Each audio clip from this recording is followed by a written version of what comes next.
Hello friend, সকাল সকাল ready হয়ে চলে গেলাম পার্লার ক্লাসে, কারণ আজকে মডেল ডেমনস্ট্রেশন ছিল।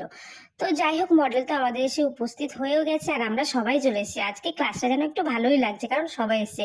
আর এতদিন একজন আসে তো আর একজন আসে না। তো এখানে হানি দেখো শাড়ি রেডি করে নিচ্ছে, আর এখানে ফুল জুয়েলারি সবকিছু চলে এসেছে মডেলের জন্য। তারপরে এখানে আমি একটু কায়দা মেরে একটু ছবি তুলে নিলাম। এই যে ম্যাডামও চলে এসেছে সাজানোর জন্য, তো বেশ মেকআপ হচ্ছে। আর এখানে এই মেয়েটা যে দীপ্তি, এ হচ্ছে কোনো সময় ক্যামেরার মধ্যে আসে না। তো যাই হোক, এখন আমাদের ফাউন্ডেশন দিয়ে পুরো কভার করে আই করা হলো, হেয়ার করা হলো। তো হেয়ার করার পর এই যে সবাই দেখতে পাচ্ছ খুব মনোযোগ সহকারে দেখছে। তো তারই ফাঁকে আমরা একটু আচার খেয়ে নিলাম, কারণ খুব ইচ্ছে করছিল। আর একটা লোক যাচ্ছিল আচার নিয়ে, তো নিয়ে নিলাম। এখন টাইম হয়ে গেছে, এই হচ্ছে বাড়ি চলে যাবে, কারণ ওর পড়ানো আছে। আর মডেলও তখন খাচ্ছিল, আর আমাকে সেই টাইমে একটু নেল পালিশ করে দিল। তো মডেল আমাদের রেডি, দেখো কেমন লাগছে লুকটা। ভালো লাগলে অবশ্যই চ্যানেলটিকে সাবস্ক্রাইব করে দিও।